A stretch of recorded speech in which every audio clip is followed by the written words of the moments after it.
ចឹងរាល់ពេលដែល client ដែលគាត់ចូល domain របស់យើងគឺគាត់នឹងអាច access ទៅ web server ហ្នឹងដោយ secure បាទសួស្តីថ្ងៃនេះយើងមើលពីរបៀបនៃការ install Trustroot certificate នៅក្នុង internal local domain អញ្ចឹងដើម្បីធ្វើ Trustroot certificate បានយើងត្រូវមានDNS នៅក្នុង AD server របស់យើងអូខេហើយ DNS របស់ខ្ញុំ domain របស់ខ្ញុំគឺ piset.com អញ្ចឹងខ្ញុំចង់ឲ្យ web server ផ្សេងនៅក្រោម domain piset.com ហ្នឹងឧទាហរណ៍ GLPI ឬក៏ Sabic ឬក៏ Kati អញ្ចឹងទៅអញ្ចឹងពេលដែលគេ access ទៅ glpi.piset.com គឺវានឹង apply SSL នៅក្នុង local អញ្ចឹងណាអូខេអញ្ចឹងបញ្ជាក់ដោយឡែកគឺយើងកំពុងតែធ្វើ GLPI system យើង install រួចរាល់ហើយយើង install លើ Docker ហើយយើង access បានដល់ IP ទេនេះ IP 2020/port 8085អញ្ចឹងយើងចង់បំលែងអាហ្នឹងទៅជា certificate SSL នៅក្នុង domain local ពេលដែល client ទាំងអស់ join domain ហើយគឺគាត់អាច access ទៅ web server ហ្នឹងហើយវាយពាក្យថា glpi.piset.com ទៅគឺវានឹងចូល SSL យកហ្មងអញ្ចឹងរបៀបធ្វើគឺយើងចូលទៅមើល guideline វាអូខេជំហានដំបូងគឺយើងត្រូវបើក PowerShell មកអូខេហើយយើងបើក PowerShell as admin មកហើយបញ្ជាក់គឺខ្ញុំកំពុងតែឈរនៅលើ AD server ស្រាប់អូខេអញ្ចឹងយើងបើក PowerShell ហើយយើងអាចទីមកខាងមកស្រួលអូខេអញ្ចឹងជំហានដំបូងយើងត្រូវនេះបង្កើត.piset.com ហើយនឹង piset.com អញ្ចឹងយើង copy មកហើយយើង paste លើ PowerShell អូខេបន្ទាប់មកយើង enter មួយអញ្ចឹងគឺរួចរាល់សម្រាប់ step ទី1អញ្ចឹងមានថា .piset.com នោះគឺ cover all subdomain ទាំងអស់ឧទាហរណ៍ដូចជា API ឬក៏ nginx.piset.com អញ្ចឹងទៅអូខេហើយជំហានទី2គឺយើង export certificate ជាមួយនឹង private key សម្រាប់ nginx អូខេអញ្ចឹងខ្ញុំ copy comment ហ្នឹងមកហើយខ្ញុំ pass លើនេះអូខេអញ្ចឹងពេលដែលខ្ញុំ pass ហើយគឺវានឹង export ទៅលើ drive C នេះអូខេអញ្ចឹងអានេះគឺជា file PFX មួយដើម្បីយកទៅប្រើប្រាស់នៅលើ nginx អូខេហើយជំហានបន្ទាប់មកទៀតយើងត្រូវ apply serve file មានន័យថាយើង export វាដើម្បីយកទៅ apply នៅលើ client computer ទាំងអស់ដែលចូល domain អូខេហើយយើងអាច copy PowerShell ហ្នឹងមក script ដើម្បី export អាហ្នឹងអញ្ចឹងដូចជា PFX មិញគឺយើងដាក់ password វាហើយដូចជា116អញ្ចឹងណាអានេះគ្រាន់ជាឧទាហរណ៍របស់ខ្ញុំទេអញ្ចឹងពេលជាក់ស្ដែងបើសិនជាអ្នកទាំងអស់គ្នាមានជា production environment ឬអីផ្សេងអ្នកទាំងគ្នាអាចដាក់ password security ទៅអូខេហើយនេះគឺជាការ testing របស់ខ្ញុំទេអញ្ចឹងខ្ញុំ copy script នេះដើម្បី export ser ដើម្បីយកទៅ apply នៅលើ client computer អូខេខ្ញុំ pass លើ PowerShell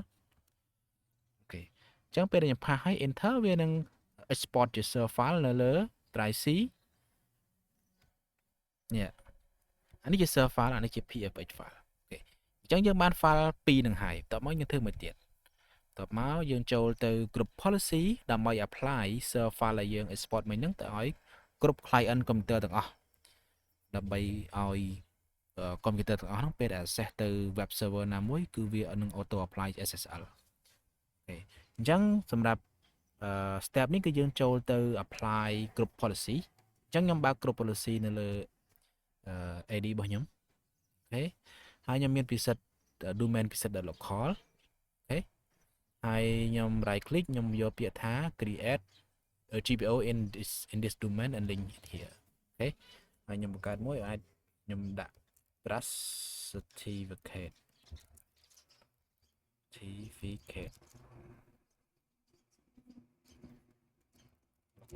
ខេអញ្ចឹងខ្ញុំដាក់ចឹងមកអូខេអានេះគឺខ្ញុំដាក់នៅលើdomain ក្នុង domain ទាំងអស់អញ្ចឹងមើលថាក្រោម subfolder អីក្រោមហ្នឹងគឺវា apply ទាំងអស់ហើយអូខេអញ្ចឹងខ្ញុំមកស្ដាំខ្ញុំយកពាក្យថា edit cái những ảnh mơ cái làm cái bán cái cho computer configuration policy Windows setting security setting public key policy hay là trust root certification authority ok chẳng như cho tạm cái mất bạn thông tới dương cho từ computer configuration policy ok cho Windows setting mà dương beli Windows setting mà vì biệt biệt tha security setting okต่อมาយើងចូលទៅ public key public key policy អូខេต่อមកយើងចូល trust root certificate trust root certification authority អូខេអញ្ចឹងក្នុងហ្នឹងគឺអត់ទាន់មាន ser ទេអញ្ចឹងអ្វីដែលយើងត្រូវធ្វើយើងត្រូវ import ser file ឲ្យយើង export មិញណាហើយយើង import មកស្ដាំយើងពេលតែ import ហើយយើង click next ហើយយើង browse ទៅដល់ ser file ដែលយើង export មិញហ្នឹង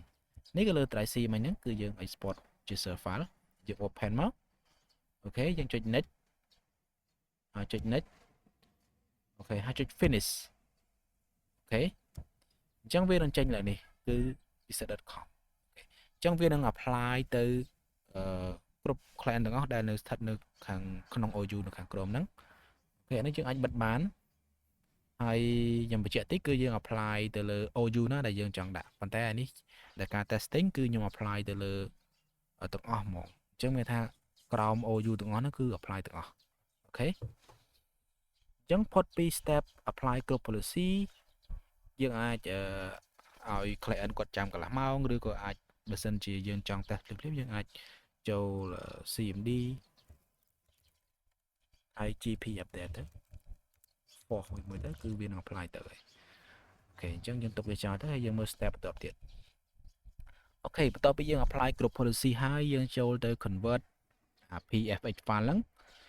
ដើម្បីយកចេញជា cert ហើយនឹងចេញជា key ដើម្បីយកទៅដាក់នៅក្នុង Nginx ណាអូខេអញ្ចឹងយើងធ្វើមកទៀតយើងត្រូវមានយើងប្រើ WinSCP មកអូខេខ្ញុំប្រើ WinSCP ដើម្បី transfer file ហ្នឹងពី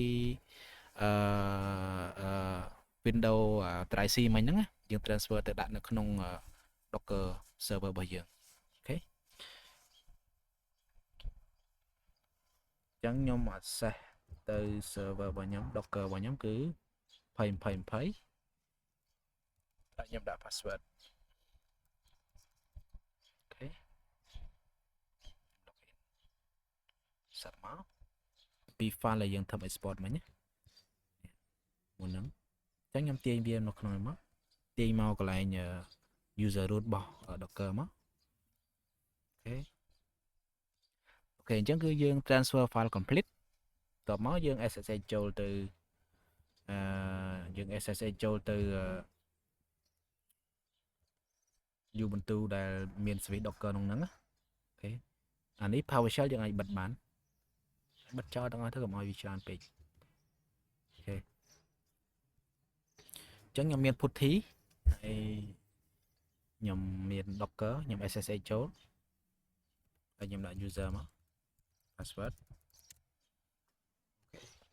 អញ្ចឹងឥឡូវនេះគឺយើងកំពុងចូលទៅដល់ Docker server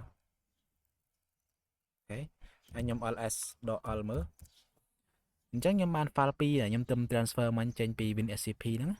គឺ file PFX ហើយនឹង ser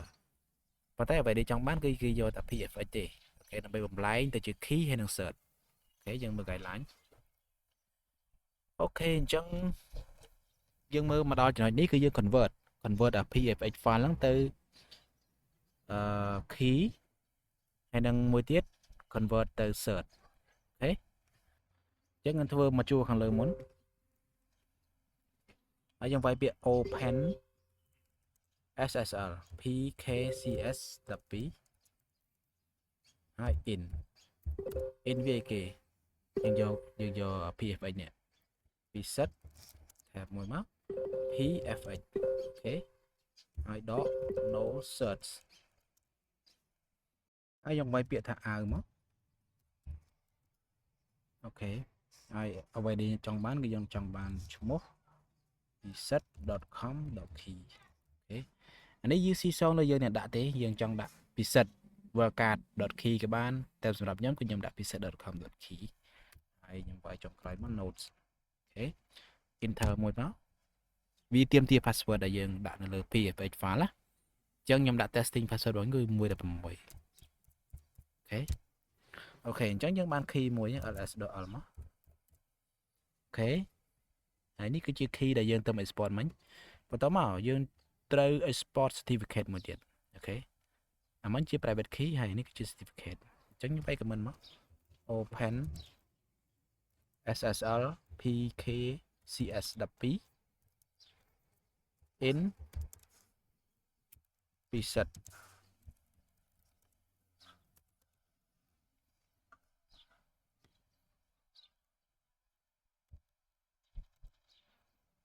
pfh អូ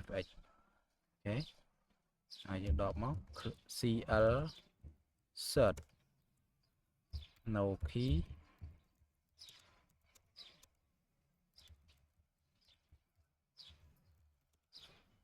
out preset.com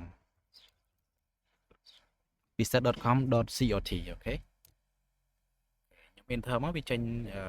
ទាមទារ password អូខេ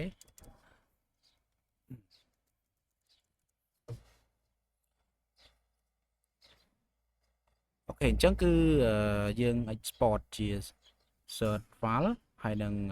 private key អូខេអញ្ចឹងយើងអាចយកអា2ហ្នឹងយកអា2ហ្នឹងទៅដាក់នៅក្នុង folder nginx របស់យើងអញ្ចឹងខ្ញុំ mv មកខ្ញុំ move វាទៅ preset.com.search ហើយនឹង preset.com.key move ទៅដាក់នៅលើ project របស់ខ្ញុំគឺ nginx ssl អូខេខ្ញុំ enter ទៅគឺ move អា2ហ្នឹងទៅហើយអញ្ចឹងយើង cd nginx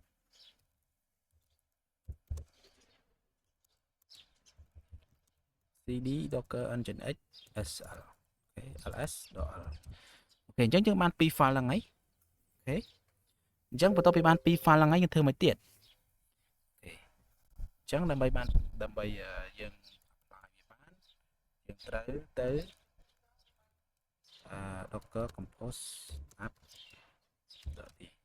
ឡូវខ្ញុំកំពុងតែ pull nginx យកមកប្រើហើយបន្ទាប់មកយើងចូលទៅ apply វានៅក្នុង ssl នៅក្នុង config.d ណាអញ្ចឹងនៅក្នុង nginx វាមាន cd config.d នេះអូ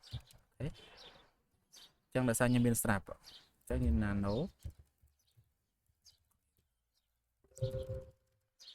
nano gl config file មកអញ្ចឹង server name របស់ខ្ញុំគឺខ្ញុំដាក់ glpi.com អូខេហើយវានឹង redirect ទៅហើយសម្រាប់ SSL មិញដែលយើង export មកគឺវានឹងទាញចេញពី path នេះ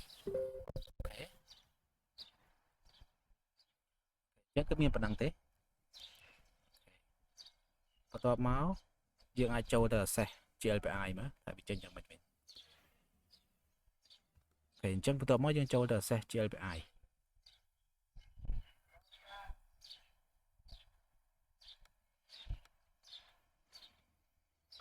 ចាំតិច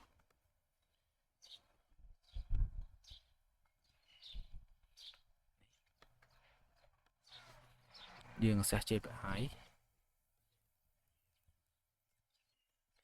អូខេយើង access GLPI អត់ទាន់ដល់ទេដោយសារអីយើងអត់ទាន់ធ្វើ DNS ឲ្យវាអូខេ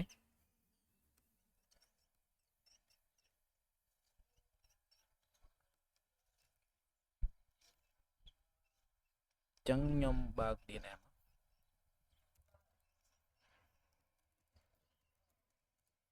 អូខេហើយខ្ញុំចូលទៅ preset.com អញ្ចឹងអត់ទាន់មានទេអញ្ចឹងខ្ញុំ right click new host glpi អូខេយើងវាយ glpi ហ្នឹងគឺវានឹងដាក់ glpi.com ហើយ point ទៅ docker របស់ខ្ញុំមក20អូខេខ្ញុំ add host អូខេបន្ទាប់ពី add ហើយយើង cmd មកហើយយើង ns lookup វាថាវាមកនៅ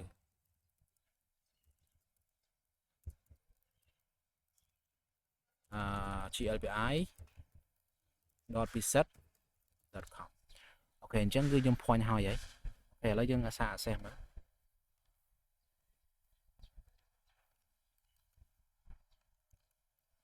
អូខេ reload អូខេអញ្ចឹងគឺមកអានេះកញ្ញាចូល private មក glpi.pizza.com បួកអូខេអញ្ចឹងមានថាចូលហើយ glpi អូខេអញ្ចឹងមានថាយើង apply SSL បានហើយយើងអាចមើល certificate បានទីនេះមក certificate is valid pizza.com អញ្ចឹងណាហើយមួយឆ្នាំ2015ឆ្នាំអញ្ចឹងរាល់ពេលដែល client ដែលគាត់ join domain របស់យើងគឺគាត់នឹងអាច access ទៅ web server ហ្នឹងដោយ secure គឺវាលែងទាមទារ GLPI ឬក៏អីទៅដែរអញ្ចឹងគឺយើង access ទៅគឺ secure អូខេអញ្ចឹងសម្រាប់ការ guide នេះគឺមានប៉ុណ្ណឹងហើយបើសិនជាមានចម្ងល់អាចទម្លាក់ comment មកខ្ញុំនឹងបកស្រាយជូនអរគុណសម្រាប់ការទស្សនាហើយកុំភ្លេចជួយ subscribe នៅ channel របស់ខ្ញុំផងអរគុណ